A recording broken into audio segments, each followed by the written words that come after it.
پھر منصب کو نظر انداز کرتا عالم کی طرف پورے قد سے گھوما۔ ضد ہے وہ میری، آج ابھی اسی وقت سے وہ ضد ہے میری۔ عالم کو سلگانے کے لیے وہ سرد لہجے میں بولا۔ ہاتھ کی تکلیف بڑھتی جا رہی تھی لیکن وہ مضبوطی سے کھڑا تھا۔ اس کے جواب پر عالم کا دل کیا اس کا منہ توڑ دے۔ بیوی ضد نہیں ہوتی بدر لگاری، منصب نے تعصب بھرے انداز میں کہا تو بدر نے سرخ آنکھوں سے اسے گھورا۔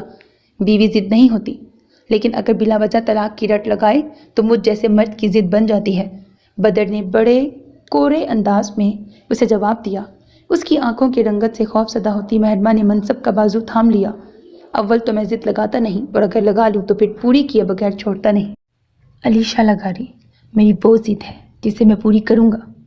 کہتے ہوئے اس کی آواز بلند ہو گئی۔ عالم کی رنگت غم و غصے سے سرخ پڑ گئی۔ ہر حال میں کروں گا، وہ اس بار برداشت کا دامن چھوڑ کر چلایا تھا، اور پوری کرنے کے بعد مرتے دم تک اسے نہیں چھوڑوں گا، کیونکہ وہ اس پوری دنیا میں وہ واحد عورت ہے جو مجھ سے محبت کرتی ہے۔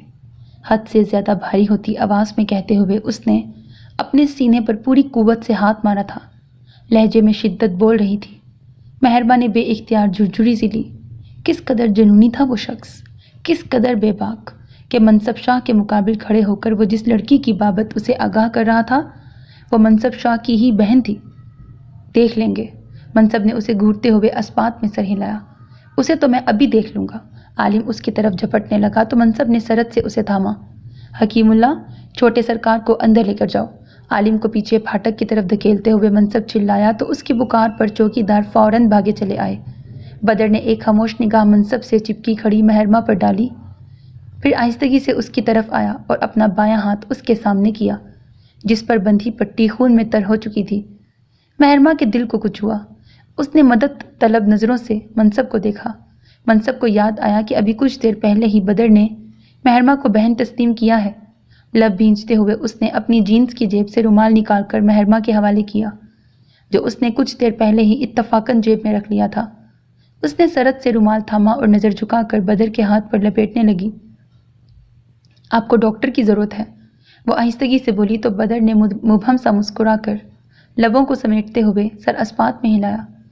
چوکیداروں کی گرفت سے نکلتے عالم نے کچھ حیرت سے یہ منظر دیکھا۔ اس کے چہرے کا کوئی تاثر اسے کچھ دیر قبل چیختا چنگھاڑتا بدر لگاری ثابت نہیں کر رہا تھا۔ وہ سر جھٹکتا پھاٹک کراس کر گیا جبکہ منصب سپاٹ چہرہ لیے بدر کو دیکھ رہا تھا۔ اسے یقین ہو چلا تھا کہ وہ شخص اپنے آپ میں بہت بڑا راز ہے۔ عالم سے زیادہ اس نے خود کو تکلیف دے ڈالی تھی۔ اپنی تمام تر بدتمیزیوں کے باوجود وہ ایک بار پھر منصب شاہ کے دل کو عجیب حالت سے دوچار کر گیا تھا۔ وہ جو خود کو قابل نفرت ثابت کرنے کی ہر ممکن کوشش کر چکا تھا، جانے کیوں پھر بھی وہ منصب شاہ کی نظر میں قابل نفرت نہیں بن پایا تھا۔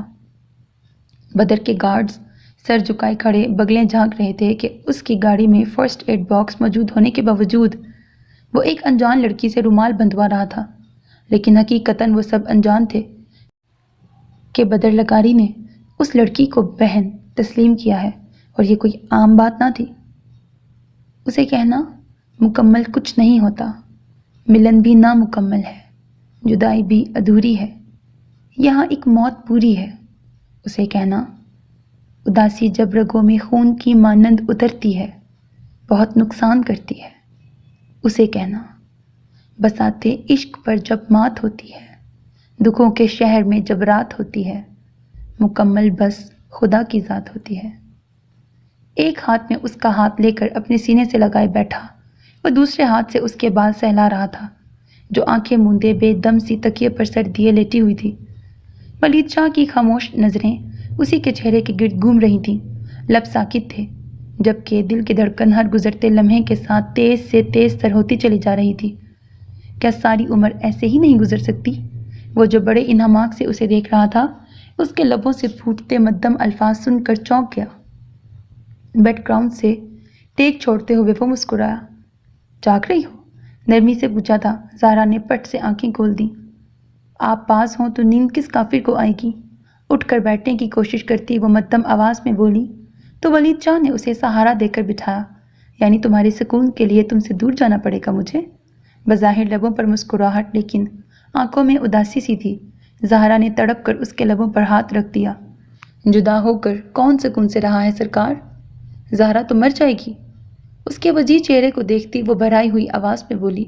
آنکھیں پل میں نم ہوئی تھیں۔ ولید شاہ نے بے اختیار ایک گہرا سانس خارج کیا۔ مذاق کر رہا تھا یار، اتنی جلدی سیریس کیوں ہو جاتی ہو تم؟ اسے خود سے لگاتے ہوئے وہ دھیرے سے ہنس کر بولا تو زہرا نے بمشکل آنسو حلق میں اتارے تھے۔ وعدہ کرے مجھ سے، دور نہیں جائیں گے آپ، کبھی نہیں، کبھی بھی نہیں، لرزتی ہوئی آواز میں کہتی وہ نہ چاہتے ہوئے بھی رو پڑی، شاید آنے والے وقت سے ڈر رہی تھی۔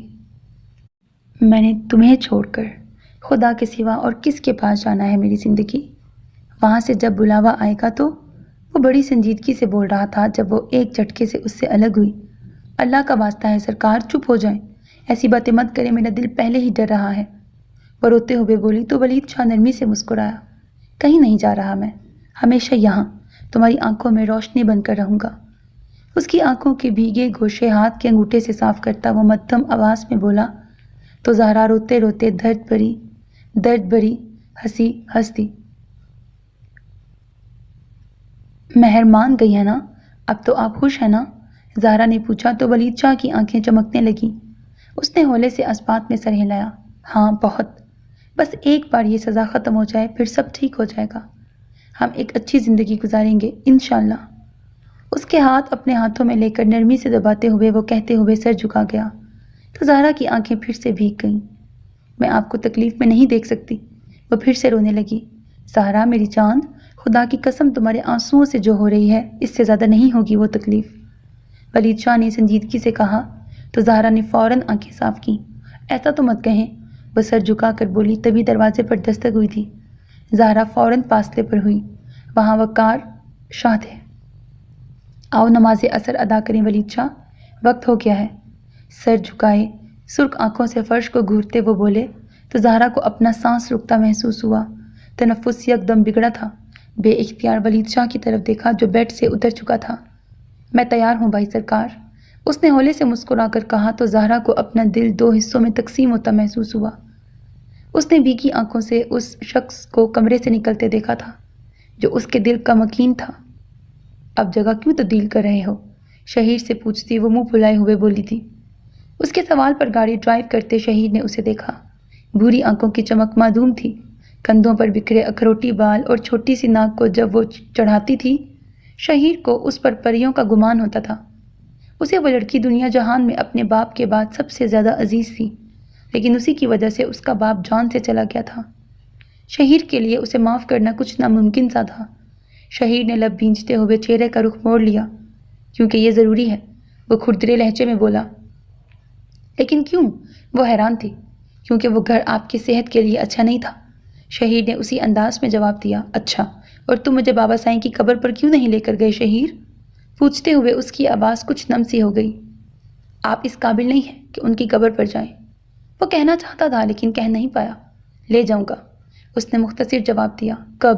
وہ چپ نہیں ہو رہی تھی۔ آپا پلیز چپ کر کے بیٹھی رہیں، وہ تپ کر بولا تو انجانے میں پھر سے اس پر نظر پڑ گئی۔ وہ بھیگی آنکھوں سے اسے ہی دیکھ رہی تھی۔ اسے یاد آیا کہ اس کی بہن کبھی روتی نہیں تھی، اتنی کمزور تو ہرگز نہیں تھی کہ ذرا سا سخت لہجہ اس کی آنکھیں نم کر دے۔ رو کیوں رہی ہیں؟ گاڑی ایک طرف روکتے ہوئے اس نے بے تاثر لہجے میں پوچھا۔ مجھے بابا کی قبر پر ابھی لے کر چلو، وہ اپنے مخصوص ضدی انداز میں بولی۔ ابھی وقت دیکھیں، عصر کا وقت ہو رہا ہے، مٹی پہنچنے میں تو مغرب ہو جائے گی، اور مغرب کے وقت قبرستان جانا مناسب نہیں ہوگا۔ میں کل صبح آپ کو لے جاؤں گا انشاءاللہ۔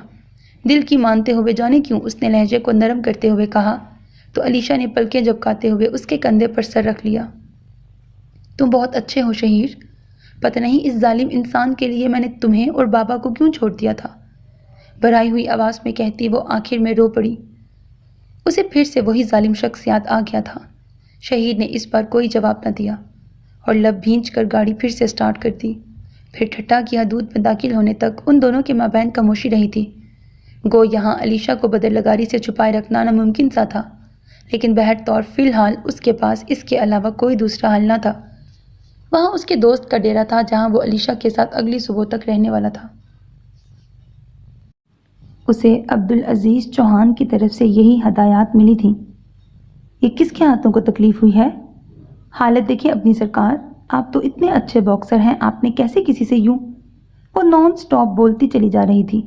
جب سے وہ اپنا پھٹا ہوا ہونٹ اور نشان زدہ گال لے کر کمرے میں آیا تھا، اب تک مرحا کی ان گنت ہدایات سن چکا تھا۔ اس کا غم کسی صورت کم ہو ہی نہیں رہا تھا۔ اب وہ اسے کیا بتاتا کہ جس کا ایک پنچ کھا کر آیا ہے وہ کسی زمانے میں باکسرز کا باپ رہ چکا ہے۔ اچھا چھوڑو نا پلیز، تھوڑا سا تو تم نے ناشتہ کیا ہے، وہ بھی یوں ٹہل ٹہل کر ہضم کر لو گی تم۔ اس تک آتا وہ عاجزانہ انداز میں بولا تو مرحا نے خفا خفا سی نظروں سے اسے دیکھا۔ بات نہ گھمائے، وہ سلگ کر بولی۔ آئی سیڈ پلیز، چھوڑ دو یہ موضوع۔ بیزار ہوتا وہ قدرے سخت لہجے میں اونچا بولا تو وہ سہم گئی۔ کچھ بے یقینی سے اسے دیکھا جو کہہ کر رکا نہیں تھا بلکہ واش روم میں جا گھسا۔ ٹپ ٹپ، وہ نہیں جانتی تھی لیکن وہ رو پڑی تھی۔ اس کا ذرا سا سخت لہجہ اور دل کی دھڑکنیں سست پڑ گئی تھیں، لیکن سوال تھا کیوں؟ وہ کیوں یوں لمحوں میں پریشان ہو گئی تھی؟ وہ تو اس حویلی کا سرکار تھا، اس سے بہت آگے، بہت بلند مقام پر، اور وہ خود کیا تھی؟ ایک کمزور لمحے کا نتیجہ؟ اس کا دل سسک اٹھا۔ وہ کیسے اس شخص سے محبت کر سکتی تھی؟ کیسے؟ مرحا نے اپنا چہرہ ہاتھوں میں چھپا لیا۔ تبھی وہ واش روم سے باہر آیا تھا۔ مرحا پر نظر پڑتے ہی عالم نے اس کی طرف پیش قدمی کی تھی۔ مرحا، ادھر دیکھو، کیا ہوا ہے، رو کیوں رہی ہو؟ اس کے چہرے سے ہاتھ ہٹاتا وہ نرمی سے بولا تو مرحا نے بھیگی آنکھوں سے اسے دیکھا، جس کا بھیگا چہرہ اس کے بے حد قریب تھا۔ لبوں کے اطراف میں اگی شیو گیلی ہو رہی تھی، آنکھوں کے نیچے گال کی رنگت کبودی ہو رہی تھی۔ مرحا نے ہولے سے نفی میں سر ہلا کر چہرے کا رخ موڑ لیا۔ مرحا جان، ناراض ہو گئی ہو؟ ہاتھ سے اس کی تھوڑی چھوتا وہ مسکرا کر بولا تو مرحا نے لب بھینچتے ہوئے اسے دیکھا۔ میں تبھی ٹھیک تھی جب کوما میں تھی۔ خفکی سے اسے دیکھتی وہ جس معصومیت سے بولی تھی، عالم کو لگا اس کا دل کسی نے مٹھی میں جکڑ لیا ہے۔ مرحا، یہ کیا کہہ رہی ہو تم؟ وہ فوراً سنجیدہ ہوا تھا، لہجے میں اذیت در آئی۔ صحیح کہہ رہی ہوں، کم از کم تب آپ پیار سے تو بولتے تھے۔ وہ روتے ہوئے بولی تو عالم کا دل کیا اسے خود میں سمیٹ لے۔ پیار چاہتی ہو؟ عالم نے بہت آہستگی سے اس کا ہاتھ تھام لیا۔ مرحا نے چونک کر جھکا سر اٹھایا، ناک سرخ ہو رہی تھی۔ مقابل کا لب و لہجہ پل میں بدلتے دیکھ وہ گڑبڑائی تھی۔ میرا وہ مطلب نہیں تھا۔ وہ سرت سے اس کے پاس سے اٹھی، لیکن عالم نے اس کے ہاتھ پر اپنی گرفت سخت کرتے ہوئے اسے اپنی جانب کھینچ لیا تھا۔ اب تم ایسے نہیں جا سکتی، گمبھیر لہجے میں کہتا وہ اس کا دل دھڑکا گیا۔ سرکار، اس کی بولتی نظروں سے خائف ہوتی مرحا کی جان پر بن آئی تو وہ نچلا لب دانتوں میں دباتا اپنی مسکراہٹ روک گیا۔ تبھی ہنگامی گھنٹی بجی تھی، ایک بار، دو بار، بار بار، جسے سن کر وہ فوراً اس سے دور ہوا تھا۔ باہر قدموں کی چاپ نمودار ہونے لگی، حویلی کی خاموشی میں آوازیں ابھرنے لگیں۔ عالم کا سارا موڈ پل میں ہوا ہوا تھا، آنکھوں میں تشویش در آئی۔ یار، سب بلا دیتی ہو تم مجھے، نماز ادا کرنے کے لیے وضو کر کے آیا تھا میں۔ لبوں پر زبان پھیرتا وہ پریشانی کے عالم میں بولا، جبکہ مرحا تو باہر سے آتی تیز آہٹوں کے باعث پریشان ہو گئی تھی۔ یہ گھنٹی کیوں بجی ہے؟ کیا ہوا ہے؟ اس نے دل پہ ہاتھ رکھتے ہوئے اس سے پوچھا۔ عالم کو لگا جواب دینا مشکل ہے۔ اس نے نرمی سے اسے بازوؤں سے تھاما۔ اس کی جانب دیکھتی مرحا کی پلکیں لرز رہی تھیں۔ چاچو کو دی گئی سزا کا وقت آن پہنچا ہے مرحا، عالم نے ٹھہر ٹھہر کر کہا تو مرحا کو وقت ٹھہرتا محسوس ہوا۔ اچانک دروازے پر دستک ہوئی۔ اس نے فوراً سر پر دوپٹہ لیا تھا۔ اجازت ہے؟ کوئی دروازے کے اس پار کھڑا اجازت طلب کر رہا تھا، اور وہ کوئی ولید شاہ کے علاوہ اور کوئی نہیں ہو سکتا تھا۔ مرحا کا دل ڈوبنے لگا۔ آ جائیں چاچو، عالم نے بلند آواز میں کہا تو دروازہ کھولتے وہ اندر آ گئے۔ جھکا سر، شکست خوردہ کندھے، مرحا نے ایک نظر اس شخص پر ڈالی جو اس کے سامنے نگاہیں اٹھانے کے قابل نہ تھا۔ ہاں، وہی شخص جو اس کا باپ تھا۔ مرحا، بیٹا میں تم سے کچھ…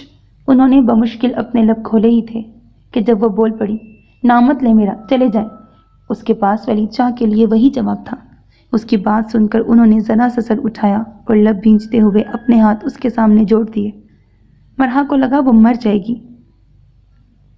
یہ زندگی نے اسے کس دوراہے پر لا کھڑا کیا تھا کہ جس کے ایک جانب اس کا باپ اس کے سامنے ہاتھ جوڑے کھڑا تھا اور دوسری جانب اس کا بچپن چیخ چیخ کر رو رہا تھا، جوانی بین کر رہی تھی اور بڑھاپے تک شاید اسے ماتم کرنا تھا۔ عالم سے برداشت نہ ہوا تو وہ کمرے سے ہی واک آؤٹ کر گیا۔ جبکہ ولید شاہ کہہ رہے تھے میں تمہارا مجرم ہوں، چاہو تو سزا دے لو لیکن بس تم مجھے معاف کر دو۔ اس کی طرف دیکھتے ہوئے وہ حد سے زیادہ بھاری ہوتی آواز میں بولے تو وہ کسی سوکھے پتے کی مانند لرز رہی تھی۔ آنکھوں میں جمع ہو چکا پانی چھلکنے کو بےتاب تھا۔ نہیں کروں گی، آخری سانس تک نہیں کروں گی۔ کانپتے ہاتھوں کی مٹھیاں بھینچتی وہ چلائی، اور آخری سانس کے بعد تب تو کر دو گی؟ پوچھتے ہوئے وہ مبہم سا مسکرائے۔ مرحا کو اپنا دل اس پل بنجر ہوتا محسوس ہوا۔ پھر کر دوں گی، پرواہ کیے بغیر وہ سرسراتی آواز میں بولی۔ وہ موم کی گڑیا پتھر بنے کھڑی تھی۔ وعدہ کرو پھر، اگر ولید شاہ مر گیا تو تم اسے معاف کر دو گی؟ آنکھوں میں امٹتی نمی حلق میں اتارنے کی کوشش کرتے وہ سنجیدگی سے بولے تو مرحا کی آنکھوں سے آنسو چھلک پڑے۔ ہاں مر جائیں، کر دوں گی معاف، روتے ہوئے کہتی وہ وہاں رکی نہیں تھی، بھاگ کر واش روم میں جا گھسی۔ واش روم کے بند دروازے کو دیکھتے ولید شاہ کی آنکھوں سے ایک تھکا ہوا آنسو بہت تیزی سے نکلا تھا۔ بہت آہستگی سے انہوں نے قدم موڑ لیے واپسی کے راستے پر، شاید ہمیشہ ہمیشہ کے لیے۔ پشت پر ہاتھ باندھے وہ وقار شاہ کے ساتھ بڑی حویلی کے عقبی حصے میں داخل ہو رہا تھا۔ ہال نما کمرے کو معززین مجلس کے لیے تیار کر دیا گیا تھا۔ کمرے کو لکڑی کی جالی دار دیوار سے 2 حصوں میں تقسیم کیا گیا، جہاں ایک طرف معززین مجلس کی خواتین براجمان تھیں، جبکہ دوسری طرف اراکین مجلس فرش پر بچھی تپائی پر بیٹھے نظر آ رہے تھے۔ وقار شاہ مضبوط قدم اٹھاتے جا کر ذوالفقار شاہ کے نائب کے طور پر صدر مجلس کی گدی پر بیٹھ گئے، جبکہ ان کے اطراف میں معززین مجلس پہلے ہی گاؤں تکیے سے ٹیک لگائے اپنی نشستیں سنبھالے بیٹھے تھے۔ ان کے گدی سنبھالتے ہی باقیوں نے کھڑے ہو کر انہیں سلام کیا تھا، جس کا انہوں نے سر کے اشارے سے جواب دیتے ہوئے انہیں واپس بیٹھنے کے لیے کہا۔ جس وقت محرمہ کا ہاتھ تھامے زہرا وہاں داخل ہوئی، اسے اپنے سر پر موت ناچتی ہوئی محسوس ہوئی تھی۔ اسے برسوں پہلے کا وہ منظر یاد آ گیا جب اسی کمرے میں اسے بھی سزا دی گئی تھی۔ اپنے آنسو روکنے کی ناکام کوشش کرتی وہ لکڑی کی جالی دار دیوار سے لگ کر کھڑی ہو گئی۔ تھوڑی ہی دیر میں منصب عالم اور سبحانی بھی وہاں آ گئے۔ تینوں بھائی اپنے باپ وقار شاہ کی پشت پر جا کھڑے ہوئے کہ ان کا مقام ہی وہی تھا۔ ولید عالم شاہ ولد ذوالفقار عالم شاہ، جو کہ آج سے 21 برس پہلے زنا بالجبر کا مرتکب ٹھہرا، لہٰذا دین اسلام اور شریعت کی روح سے جسے 70 کوڑوں کی سزا سنائی گئی ہے، کو اپنے گھٹنے پر ہاتھ رکھے بیٹھے وقار شاہ نے مضبوط لہجے میں بولنا شروع کیا تو وہاں ایک طرف گاؤں تکیے سے ٹیک لگائے بیٹھے عمر زیدی نے ٹیک چھوڑ کر ولید شاہ کی طرف دیکھا، پھر کمینگی سے مسکرایا اور واپس تکیے سے ٹیک لگا لی۔ کو میں سید وقار عالم شاہ اس کے آخری الفاظ کہنے کی اجازت دیتا ہوں، بلند آواز میں کہتے ہوئے وقار شاہ کی آواز کانپ گئی، جسے سن کر زہرا کے لبوں سے بے اختیار سسکاری نکلی تھی۔ سر بے اختیار نفی میں ہلا تھا۔ نازیہ بیگم جو مرحا کو زبردستی وہاں لے کر آئی تھیں، اسے محرمہ کے پاس چھوڑ کر سرحد سے اس کے قریب آئیں۔ زہرا خود کو ہلکان مت کرو، یہ پوچھنا تو روایتی ہے، اسے کچھ نہیں ہوگا، نازیہ بیگم نے اسے کندھوں سے تھامتے ہوئے پر یقین لہجے میں کہا، جبکہ دوسری جانب لکڑی کی دیوار کی جھرکی سے نظر آتے ولید شاہ کے لب بہت آہستگی سے ہل رہے تھے۔ میں 21 برس پہلے زہرا بنت کرما کے سامنے شرمندہ تھا، جس کے بعد میں 21 برس اپنے رب ذوالجلال کے سامنے شرمندہ رہا، اور اگر میں آج مر گیا تو مرنے کے بعد اپنی اولاد کے سامنے شرمندہ رہوں گا۔ پشت پر ہاتھ باندھ کر بھاری ہوتی آواز میں بولتا وہ پل بھر کر رکا۔ محرمہ کو لگا اس کی آنکھیں جل رہی ہیں، دل کی دھڑکن تیز سے تیز تر ہوتی چلی جا رہی تھی۔ بعض اوقات ایک گناہ زندگی بھر کی سزا بن جاتا ہے، ایسی سزا جو مرتے دم تک ختم ہی نہیں ہوتی۔ زنا بھی ایسا ہی گناہ ہے۔ ولید شاہ کی آواز کانپنے لگی، آنکھیں نم ہو رہی تھیں۔ میں ہر مرد سے کہوں گا کہ اس گناہ سے بچو جو تمہاری آخرت کے ساتھ ساتھ دنیا بھی تباہ کر دے، اور زنا تو تباہی ہے، فقط تباہی۔ وہ رو نہیں رہا تھا، لیکن اس کی آواز رو رہی تھی۔ اے لوگو، وہ لرزتی ہوئی آواز میں چلایا، ولید عالم شاہ کا مسمار وجود تمہارے سامنے مثال ہے، اس مثال کو کبھی مت بھولنا۔ اس نے بلند آواز میں کہا تو وقار شاہ کی آنکھ نے چپکے سے ایک آنسو بہایا تھا، جسے انہوں نے سرحد سے پونچھ لیا۔ ولید شاہ کے ہاتھ اطراف میں باندھ دو۔ وہ گرج اٹھے۔ شاید وہ مزید سننے کی سکت نہیں رکھتے تھے۔ ولید شاہ نے سرخ آنکھوں سے بھائی کی طرف دیکھا۔ یقیناً وہ اس پل برداشت کی انتہا پر تھے۔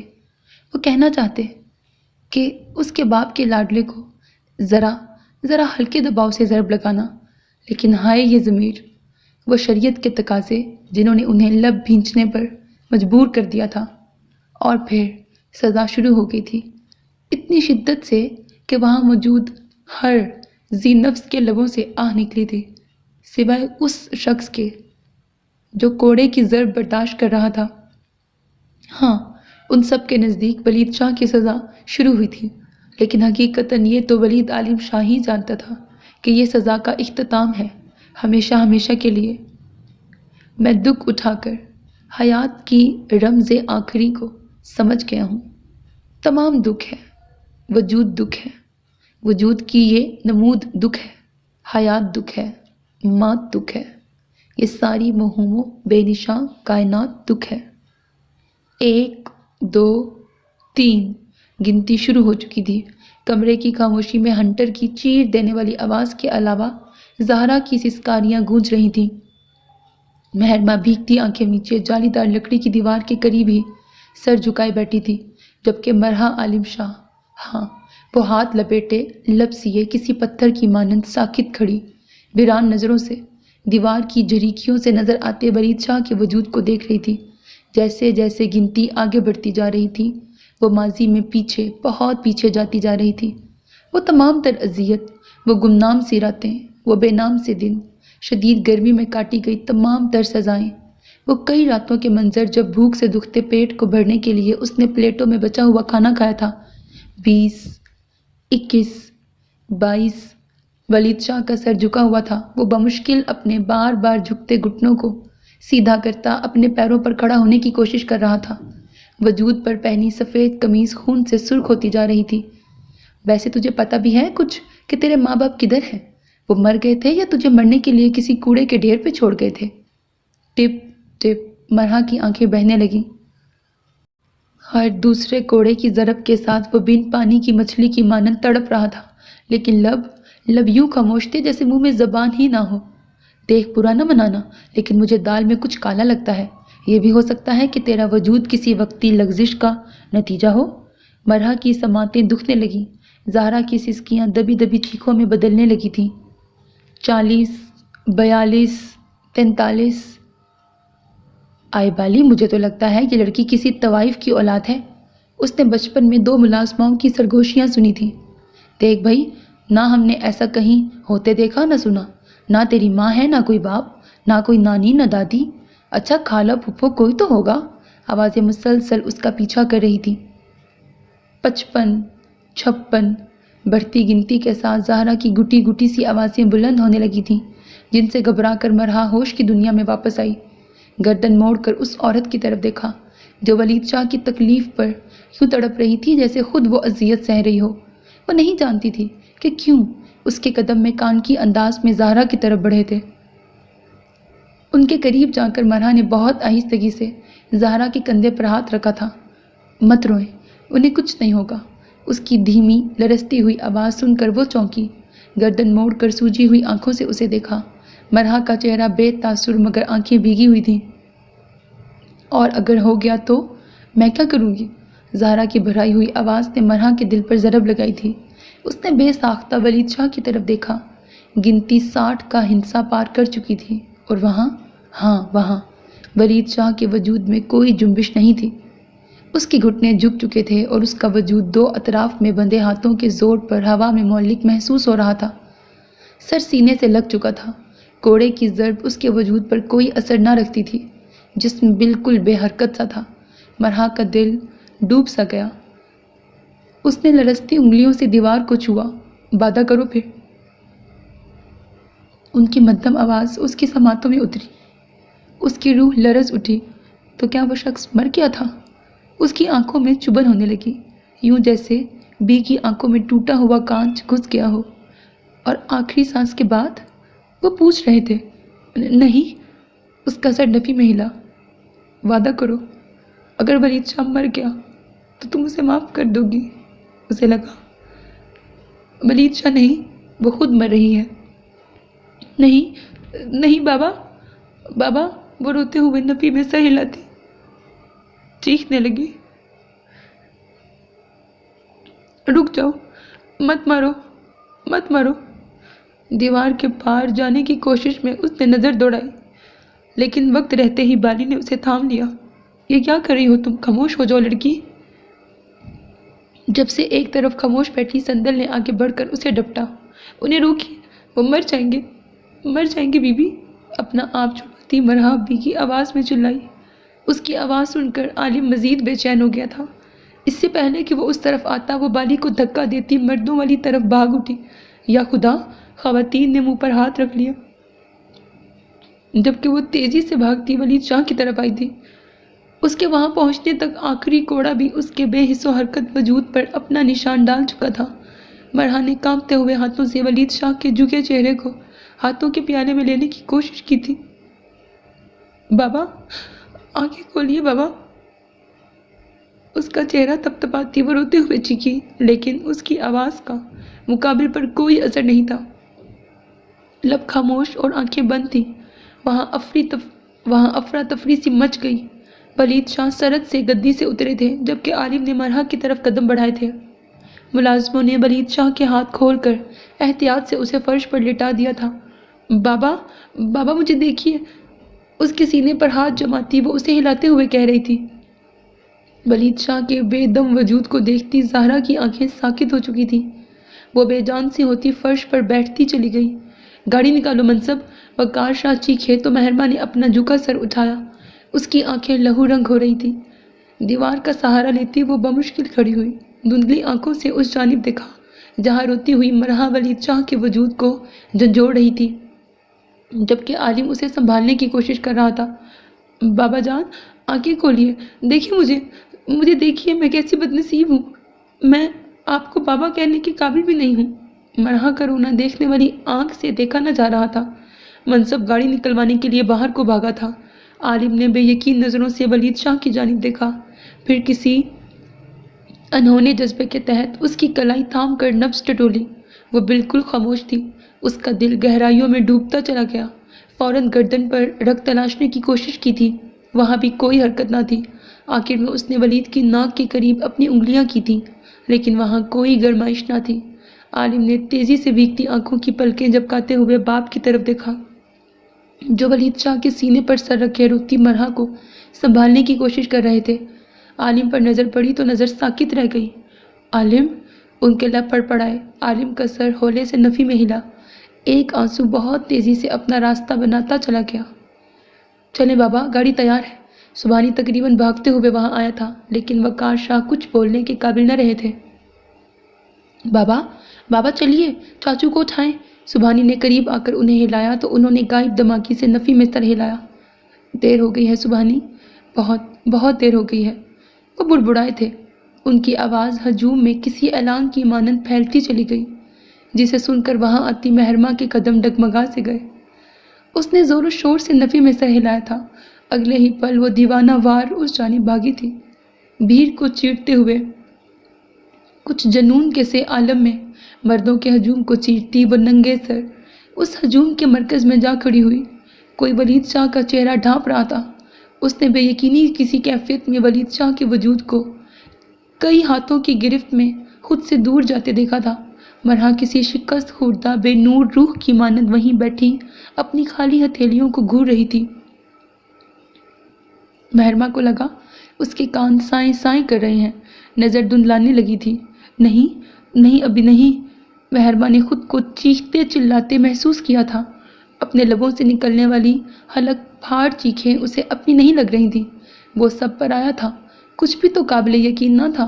سب ختم ہو چکا تھا، سب تباہ۔ صحیح کہا تھا ولید شاہ نے، اس کے گناہ نے اسے تباہ کر دیا تھا۔